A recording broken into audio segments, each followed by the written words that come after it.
Switch yard sir, সাবস্টেশনের switch yard sir. Fencing এর ভিতরে তার ভিতরে অ্যাশপনটা যখন হলো আমাদের মার্কেট আমাদের কোল যে অ্যাশগুলো আসবে এখানে আমরা ডাম্পিং করি, সেটা সবই স্যার। আমি যেটা বলছেন এই জায়গাটার কথা, আমরা ড্রাইভ করে এদিক দিয়ে এসছি না আমরা এইটা রাস্তাগুলো আমাদের গাড়ি চালিয়ে চালিয়ে আসছি। আসছি, তাই তো নাকি? জি স্যার, আসার সময় এই যেখানে অনেকগুলো জায়গা খালি আছে, আপনাদের কাছে অনেক ভ্যালুয়েবল ল্যান্ড। ওইটা স্যার পাওয়ার রিভার প্রেসারের ফ্যাসিলিটিস স্যার ওই জায়গায় লাইন আছে স্যার, লাইন আছে, ওভারহেড ট্রান্সমিশন লাইন আছে স্যার, লাইন আছে এবং আমরা নিচে ওখানে বনায়ন করবো স্যার।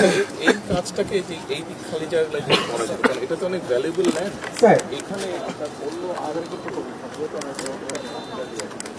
স্যার এখানে যেহেতু আমাদের ট্রান্সমিশন লাইন আছে স্যার, এবং আমরা কিছু গাছ ওই জায়গাটায় আমরা করতে চাচ্ছি, এবং আমাদের তো স্যার ওটা প্ল্যান্ট এরিয়ার মধ্যে স্যার, এটা একদম ডেজিগনেটেড করা এই পুরো ল্যান্ডটা।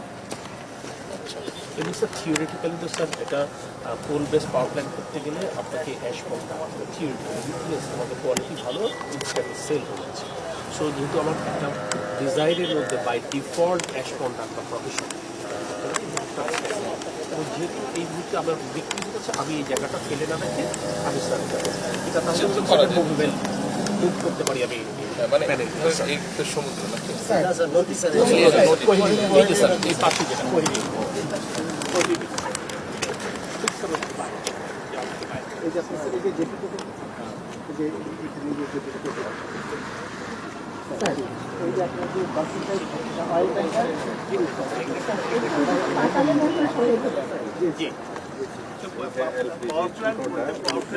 স্যার পরে যে সেকেন্ড ফেজে বললো এক্সট্রাডেটেড চ্যানেল হবে এখানে এলপিজি টার্মিনাল, আর এখানে হলো আপনার ভিত্তিকর ফাঁকা, এখানে সেখান থেকে এখন যে মাল খালাস হয় 4 দিনে যেটা হয় 1 দিনে সেই মাল খালাস করতে হবে, মানে দেশের ইকোনমির একটা গেম চেঞ্জার। কমার্শিয়াল দুইটা যেটি হবে ডলফিন টাইপ যেটি, মানে প্রি ফ্যাব্রিকেটেড করে এনে এখানে হলো ক্যাপিং করে বসিয়ে দেবে, যার ফলে খরচ কম পড়বে। মায়ানমারে জাইকা মায়ানমারে এক ধরনের পোর্ট করেছে এই জায়গাতে, তো জাইকা অর্থায়নে মায়ানমারে এই সেম টাইপ পোর্ট করেছে। না স্যার পুরো প্ল্যানটাই কিন্তু স্যার 2400 মেগাওয়াটের জন্য ডিজাইন। আর এইটা হলো স্যার পুরাটা হয়েছে পাওয়ার ইভাকুয়েশন জাপানের কাশিমা পোর্ট আছে স্যার, জাপানে ওটা আমাদের মতো এরকম লবণ চাষের এলাকাগুলো ছিল, তো ওই পোর্টের আদলে ওরা এটা নিয়ে আসছে মাল্টি মডাল পোর্ট। ওখানে যেমন ইন্ডাস্ট্রি আছে, পেট্রোকেমিক্যাল ইন্ডাস্ট্রি আছে, সোলার আছে, উইন্ড আছে, তার কোল বেস পাওয়ার প্ল্যান্ট আছে। আর তাকে স্যার 2004 মানে মন্ত্রী মহোদয়কে যখন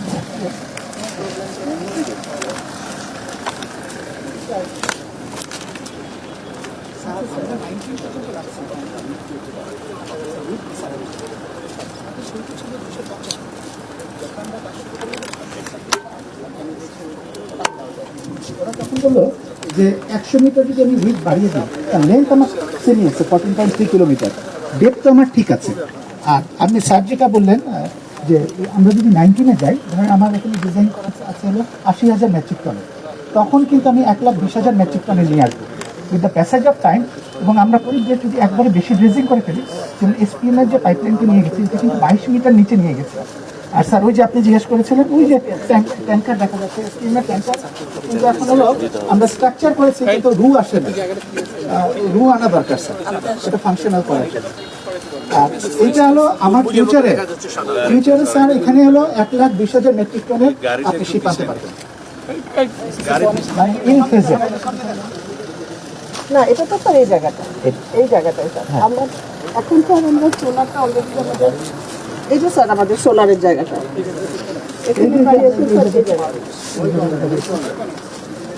জি প্রজেক্ট হয়ে গেছে স্যার। আমরা নেক্সট অর্থনৈতিক প্রিপারেশনে নিয়েছি, আমরা 6টা টারবাইন করবো স্যার, একটা 10 মেগাওয়াট করে স্যার, এবং এখানে খুশ করে চলে স্যার। আপনি 20% প্ল্যান থাকতে আমাদের বেসিক্যালি হলো কোস্টাল বেল্ট হলেও সোলার যে ধরনের পারফরমেন্স, উইন্ডের পারফরমেন্স এখনো না, নতুন টেকনোলজি আসলে দেখা যাবে অল্প উইন্ড স্পিডেই আপনার কাট অফ হবে আর কি। কারণ সেটা হবে, স্যার তো আপনি তো ইনভেস্ট করছেন, পয়সাতে ইনভেস্ট করছেন, সেই হিসেবে রিটার্ন এখানে স্যার আমার জায়গা অ্যাকোয়ার করতে হচ্ছে না, সেটা কোনো খরচ নাই, আমার গ্রিড কিছু করতে হচ্ছে না স্যার, সব রেডি স্যার। ঠিক আছে, জায়গা এখন করছেন, জায়গা আপনার আছে, কিন্তু এটা বসাতে তো খরচ হচ্ছে, স্যার খরচ সেই হিসাবে আপনি আউটপুট পাচ্ছেন, কারণ আপনার অলরেডি যেগুলো করেছেন সেটা রেজাল্ট পুরস্কার স্যার 20% প্ল্যান করতে হতো। আর এটা হলো শুরুতে আমাদের অনেকের সীমাবদ্ধতা ছিল, আমরা যদি প্রজেক্টের কন্ট্রাক্টটা 20 বছর 25 বছর যায়, কারণ এখন টেকনোলজি কিন্তু হয়ে যাচ্ছে যে 15 বছরের না কন্ট্রাক্ট, আমি যদি এটা স্প্রেড করি তাহলে আপনার প্রাইস কমে আসবে। আর তারপরে কিছু কিছু প্রজেক্ট আমাকে করতে হবে শোকেসিং প্রজেক্ট করে। ইভেন স্যার আমার পুরো স্কুল ওটাতে স্যার সব ইনফ্রাস্ট্রাকচার আমাদের করতে হবে, তারপরে কিন্তু আমরা 12.5 পারবেন না। আর এখানে সব আছে স্যার। স্যার এইটা যারা ইনভেস্ট করে তারা 10 বছর পেব্যাক পিরিয়ড রাখে বলে না, কিন্তু কোনো লেন্ডার 10 বছরের বেশি করতে চায়, দেখলে ট্যারিফটা ওরা এমনভাবে সেট করে 10 বছর মধ্যে ওদের পেব্যাক পিরিয়ডটা চলে আসে।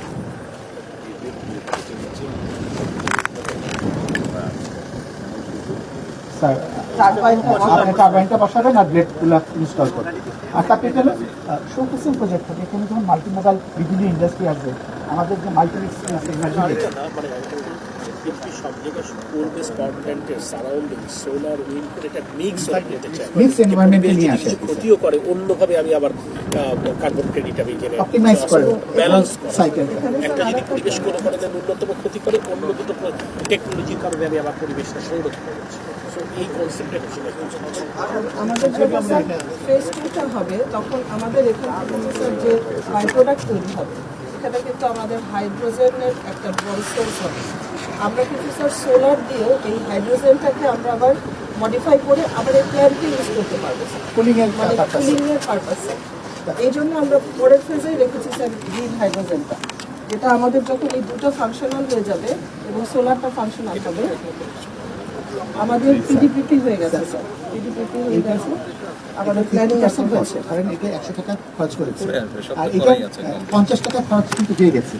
আমার শুধু ল্যান্ডটা ডেভেলপমেন্ট করতে হবে, ওই যে অ্যাশ ওলিয়ার করা লাগবে আর পাবো। স্যার আমাদের সবথেকে আনন্দ হচ্ছে যে উনি আমাদের অপারেশনটা মেইন দেখেন, এই প্ল্যান্টে কোনো বিদেশি নাই, পুরো বিষয়টা ওনারা 10% বাংলাদেশে এটা রাখবেন। দুইজন কি করছে এরা হচ্ছে একদম মানে প্রাণ আর কি। পুরো আপনারা এটা রান করেন। শুরু থেকে স্যার মানে পারফরমেন্স টেস্ট করে জাপানে ওরা বলছে এখন তোমরা চালাও, আমরা স্যার শুরু থেকে চালাইতেছি স্যার। কোনো জাপানিজ নেই। আপনার স্বপ্নগুলো আকাশ ছুবে প্রবাসীর হেলিকপ্টারের মাধ্যমে। বিয়ে, জন্মদিন অথবা যে কোনো বিশেষ প্রয়োজনে হেলিকপ্টার ভাড়া করতে যোগাযোগ করুন স্ক্রিনে দেয়া নাম্বারে। প্রবাসীর হেলিকপ্টার, নিরাপদ ও সাশ্রয়ী বাহনের বিশ্বস্ত নাম।